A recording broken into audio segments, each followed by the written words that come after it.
kita akan berbicara hakikat dari kurban. Ya, saya tidak akan berbicara syariat kurban, karena para sahabat kan semua udah pinter-pinter ya. Sudah pinter-pinter, bahkan sudah pada melaksanakan itu. Jadi saya hanya ingin berbicara aspek hakikatnya saja. Baik ya, kita akan mulai dari kata hakikat ya. Kalau hakikat berarti hakikat itu dari kata ya hak. Hak itu artinya kebenaran. Jadi hakikat itu berarti berbicara tentang yang sebenar-benarnya. Ya, yang sebenar-benarnya. Kurban itu dari kata koroba, yakrobu, kurban. Ya, kurbanan, kirbanan. Ya, ini dari sisi bahasa saja, kurban itu artinya adalah dekat. Saya mau nanya, apakah Allah dekat dengan kita? Jadi sebetulnya ya Allah itu dekat dengan kita melampaui dekatnya urat nadi leher. Nah, kalau Allah sudah dekat dengan kita, perlukah kita mendekatkan diri kepada Allah? Yang dibutuhkan oleh kita itu bukan mendekatkan diri kepada Allah, tetapi merasakan kehadirannya, merasakan kedekatannya. Itu yang dibutuhkan. Oke, saya kasih ilustrasi sedikit ya. Ada nggak? Saya ini dekat dengan Mas Imron. Dekat nih dengan Mas Imron. Anggap saja tubuh saya dengan Mas Imron itu dekat. Tetapi saya tidak merasa dekat. Pernah nggak ada perasaan begitu? Tapi saya jauh dengan Mas Imron, tapi kok merasa dekat? Ulangi lagi. Biar pintar sedikit ya. Ayo. Sekarang saya kasih ilustrasi. Saya sekarang sedang posisi di Bandung. Mas Imron posisinya di Malang. Jauh nggak Bandung Malang? Tetapi saya merasa dekat. Mungkin nggak? Nah sekarang saya ini dekat dengan orang yang dekat saya sekarang. Tapi saya kok tidak merasa dekat? Mungkin nggak? Jadi sebetulnya Allah itu meliputi semesta raya. Meliputi seluruh manusia. Berarti Allah itu dekat. Bukan hanya kepada manusia dong. Pada seluruh makhluk Allah itu dekat.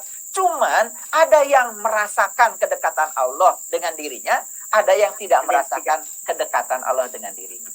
Jadi hakikat dari kurban itu sebetulnya adalah ya, kurban itu sebetulnya adalah upaya dari kita untuk selalu merasakan kedekatan dengan Allah. Setuju ya? Ini gini. Kalau gitu saya tanya lagi. Pernah nggak para sahabat merasa jauh dengan Allah? Tidak menjamin kalau orang sudah dibuka mata qalbi itu merasa selalu dekat dengan Allah, tidak menjamin. Tidak menjamin. Ayo jujur, kapan kita merasa jauh dengan Allah? Saat para sahabat berbohong. Ada perasaan jauh gak dengan Allah? Saat para sahabat menyakiti orang. Ada perasaan jauh gak dari Allah? Saat para sahabat mungkin ya diam-diam mengambil hak yang bukan haknya. Ini ada duit titipan, biarin aja. Saya sikat aja, kan gak ada orang yang tahu. Di situ ada nggak di dalam diri kita perasaan kita jauh dari Allah? Nah, jadi sebetulnya ya perasaan jauh dengan Allah itu akibat kita menyimpang dari keinginan Allah, menyimpang dari sifat-sifat Allah, menyimpang dari sifat sejatinya diri kita. Jadi kalau kita ingin merasa dekat dengan Allah, caranya gimana? Ya caranya jangan menyimpang dari keinginan Allah.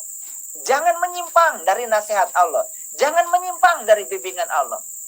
Pertanyaan berikutnya, apakah Allah itu selalu membimbing kita dari dalam diri kita? Apakah Allah sekarang bersama kita? Apakah Allah setiap saat mengingatkan kita? Jangan marah-marah. Jangan ngomongin orang. Jangan itu. Banyak gak Allah bersuara di dalam diri kita?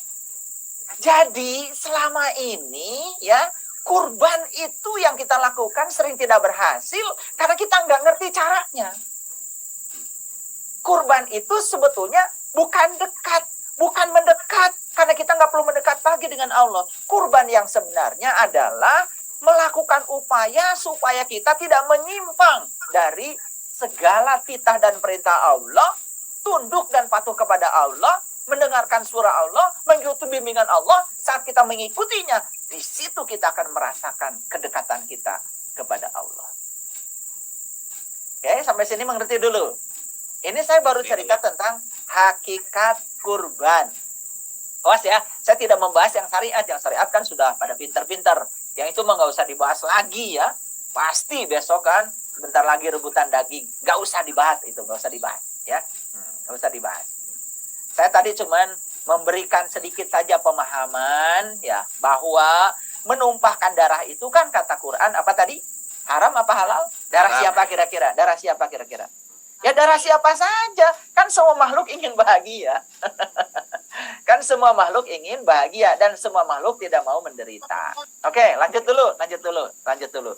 Jadi ngerti sekarang pengertian hakikat kurban. Sampai sini ngerti? Nah, para sahabat ingin nggak merasakan selalu dekat dengan Allah? Para sahabat pernah nggak merasakan dekat dengan Allah? Saat kita mengikuti bimbingan Allah, saat kita mendengarkan suaranya dan kemudian kita mengikuti bimbingannya. Setuju nggak dengan saya? Kata Allah, kamu sekarang aku titipkan harta. Bagi dong. Begitu kita ngikutin Allah, harta yang kita punya, kemudian kita bagikan untuk membahagiakan orang. Di situ kita merasakan kedamaian yang luar biasa. Ada perasaan dekat dengan Allah. Setuju ya? Jadi sebetulnya itulah kurban yang hakikat. Kurban yang hakikat itu sebetulnya adalah melakukan segala tindakan yang menyebabkan kita merasakan kedekatan dengan Allah. Merasakan keakraban dengan Allah. Merasakan Allah tidak pernah jauh dari diri kita. Oke, sampai sini mengerti? Oke. Kalau sudah mengerti, sekarang pertanyaan berikutnya, perhatikan saya. Apa sih yang suka menyimpangkan kita dengan Allah? Apa sih yang suka menyimpangkan kita dengan Allah? Nah, pikiran ya, pikiran. Tahu nggak? Pikiran itu punya pintu. Apa pintunya pikiran? Pintu pikiran tuh ini. 2 telinga, 2 mata, 2 hidung, 1 mulut. Itu pintu pikiran. Pintu pikiran tuh itu. Nah, sekarang kalau ya pintu ini terbuka, bebas terbuka, bisa ada yang masuk nggak lewat telinga kita? Oke. Sesuatu yang masuk lewat telinga kita mempengaruhi pikiran kita nggak? Contoh, ada orang ngomongin kita. Kedengaran nih sama telinga. Mikir nggak? Nah, ada orang melakukan sesuatu yang mencurigakan kelihatan oleh mata kita. Mikir nggak? Ada bau-bau nih masuk hidung kita. Ya. Masuk ke dalam. Mikir nggak kita? Mikir. Betul nggak? Ya. Kalau kita ngomong kasar misalkan, atau ngomong yang menyakitkan orang, kepikiran nggak? Jadi sebetulnya pintu pikiran sekarang udah ketemu. Pintu pikiran itu ada 7. Paham ya? Nah, kok sama ya? 7-nya pintu pikiran sama dengan kurban yang syariat kan selalu ya menyembelih sapi ber7. Kira-kira nih pertanyaan konyolnya. Apa ada kaitan ya? Ya, biarkan saja yang syariat gak usah dibahas. Karena itu kan sudah banyak. Mungkin kalian juga udah iuran. Saya tidak bahas itu. Tidak bahas itu ya. Tidak. Saya sedang berbicara hakikatnya. Implementasi setelah itu. Nah sekarang ya, ada nggak orang rajin memotong sapi ber7? Tetapi pikirannya kacau. Ada nggak kira-kira? Nah, karena dia tidak pernah tahu hakikatnya. Padahal yang harus dikendalikan oleh dia itu sebetulnya yang 7 ini. Kalau dia bisa mengendalikan yang 7 ini, pasti pikirannya akan jernih. Kalau pikirannya jernih, pasti pikiran itu tidak akan pernah mengganggu kesadaran. Ketika pikiran tidak mengganggu kesadaran, nanti kesadaran itu perlahan akan menjadi majikan bagi pikiran.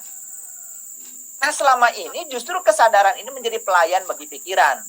Itu yang menyebabkan pikiran sering mengacaukan kesadaran. Ketika kesadaran dikacaukan, akibatnya kita menyimpang dari Allah. Saat menyimpang dari Allah, jauh nggak?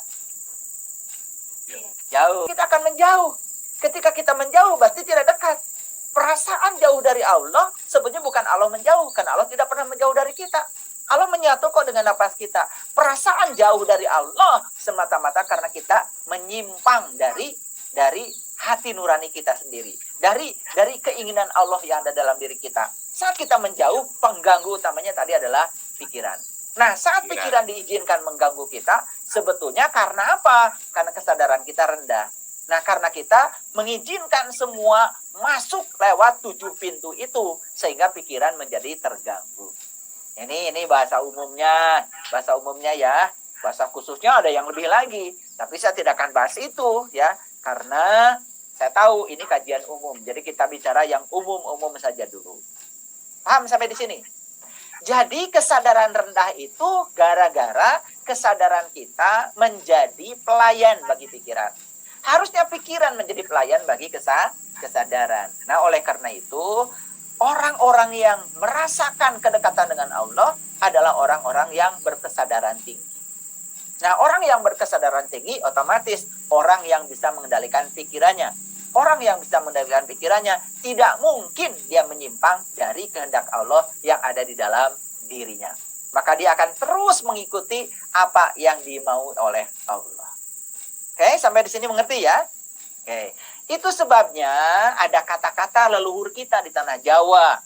Ilmu namanya ilmu mati sakjeroning urip. Nah, ilmu mati sakjeroning urip itu sebetulnya ilmu yang berhubungan dengan kemampuan seseorang untuk mengendalikan 7 pintu pikiran yang akan menyebabkan pikiran itu menjadi jernih atau pikiran itu menjadi kotor. Itu makanya ya, para leluhur kita itu sangat-sangat perhatian terhadap itu. Sampai mereka itu mengatakan, kalau kamu ingin selamat, tempuh jalan Shirathul Mustaqim. Ternyata Shirathul Mustaqim pun ternyata ada hubungan dengan angka 7. Betul nggak? Katanya rambut dibelah 7. Sebetulnya rambut dibelah 7 itu berhubungan dengan panca indera kita. Karena kalau kita bisa mengendalikan yang 7 yang ada di kepala kita ini, maka kita sebetulnya akan selamat. Ayo ya, kenapa orang tertarik untuk mencuri? Sebetulnya ya, awalnya dia tertarik untuk mencuri kan sebenarnya dari mata, setuju? Dari mata kan? Ayo. Ini ada duit nih ya, kelihatan nih oleh mata. Ya, bisa kelihatan duitnya, bisa kelihatan catatannya. Ini kayaknya duit ini nggak ada yang tahu. Kan dari mata kan? Betul nggak? Dari mata masuk ke mana? Masuk ke pikiran. Oleh pikiran diolah-olah. Udahlah, kayaknya ini sikat aja. Betul nggak? Nah, ketika melakukan itu kan pasti kita tidak akan pernah merasa damai. Dan perasaan gelisah itulah yang menyebabkan kita menjadi jauh dengan Allah. Jadi kurban yang sebenarnya adalah itu. Jadi sebetulnya kurban itu secara hakikat tidak usah menunggu datangnya hari raya Idul Adha. Kendalikan saja ya pintu pikiran